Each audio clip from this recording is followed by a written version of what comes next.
Hello everybody, and welcome to the Tuesday edition of Video Clips. And as usual, I'm going to start with some announcements. The first one is the big conference coming up November 14th through 16th. You don't want to miss it.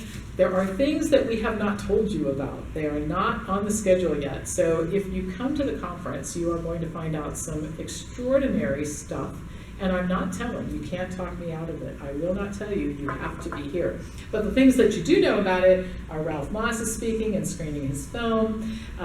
We have Janice Stanger coming, Susan Levin from PCRM. William Lessler is going to talk about his drug-free model of psychological care. Eileen Kopsaftis, our physical therapist guru, is going to show you what she can do. And Dr. Kathy Waller from OSU Medical School will be talking about vaccinations. So those are reasons to be here that I can tell you about. Oh, and the food's fabulous too. The reasons I can't tell you about, won't tell you about. You have to come and then you'll know. All right, a couple of other things. Tomorrow we're going to post another cooking DVD with our video with Chef Del, the Healthy Holiday Pantry.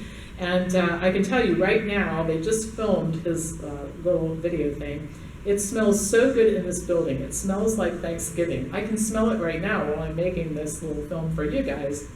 And believe me, you want to learn how to make what they made on this video earlier this afternoon.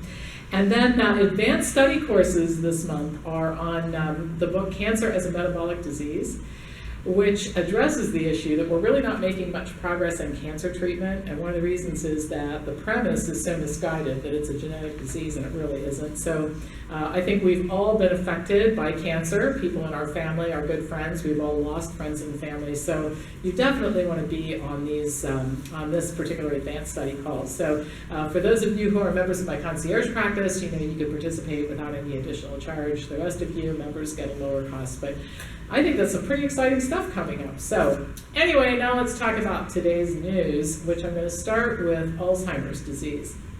And I have spoken before about Dr. Neil Barnard's book called Power Foods for the Brain, which addresses many, many ways in which you can prevent cognitive decline in Alzheimer's disease. But I get emails and we get calls here regularly from family members who are caregivers for Alzheimer's patients who are far more advanced, saying, what can we do? And I've done some articles, I've reviewed some articles that have shown, for example, exercise programs, social engagements can make things better. But I'm going to review a study today that involved doing a whole lot of things with Alzheimer's patients that actually had some interesting results. So the researchers enrolled 10 patients who were diagnosed with Alzheimer's disease and cognitive impairment in an unusual study. And the reason I say it's unusual is because it was comprehensive. You know, reductionism rules the research landscape, with people talking about one nutrient, one food, one exercise. You know, so anyway, these guys were doing a lot of different things. And so 6 of the patients were so far gone. They were having either difficulties at work or they had quit working. They were no longer capable of working. So the treatment plan involved 36 points, and that becomes a problem a little bit. I'll talk about that in a minute. But the points included dietary change, brain stimulation, exercise, attention to sleep, drugs, and vitamins. And within between 3 and 6 months, 9 out of 10 patients experienced improvements in their memory. All of the 6 who had either quit working or were having trouble at work had improved their outcomes or were back to work. Only one person just showed no improvement. Now, issues with the study. Obvious one, only 10 patients, but that's somewhat mitigated by the fact that the response rate was so high. Another one was that the intervention was complex, and there was a lot of complaining about the compliance, particularly when it came to diet and the number of pills that the patients were taking every day. But I have to say this, the researchers actually said the only side effects reported were improved health and reduced body mass index. So think about that as compared to regular drug intervention where the side effects are just awful.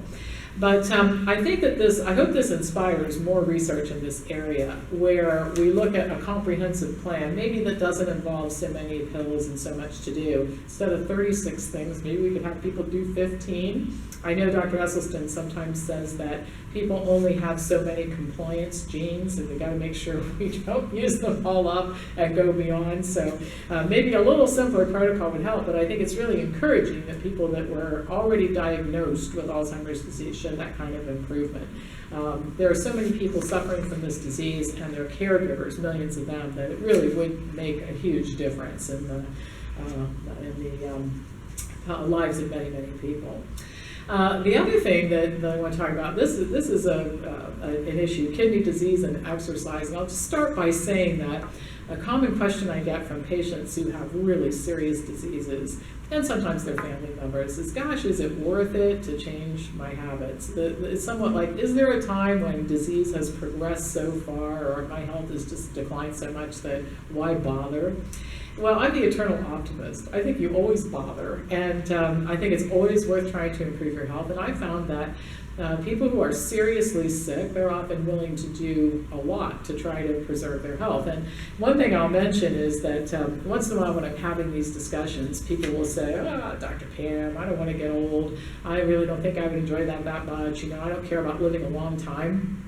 My experience is that a lot of those people, when faced with a life-threatening illness, as it turns out, they're really interested in living. Apparently life on this planet is not only fun for me, but for a lot of them, and they want to stay alive. So that's why the study that I'm reporting on caught my attention. It showed that patients on dialysis who exercised experienced better quality of life, lower incidence of depression, and they actually had lower mortality rates than the patients who didn't exercise. The study involved close to 6,000 patients in 12 dialysis centers in 12 different countries. And the researchers concluded that we should put physical activity programs in every dialysis center. What a great idea. Now, some dialysis centers actually do offer exercise programs. 14% of the ones in Japan do, 37% of the units in North America. Not surprisingly, the participation is higher with patients who go to a center where the exercise is provided. No big surprise there. Let's do more of that.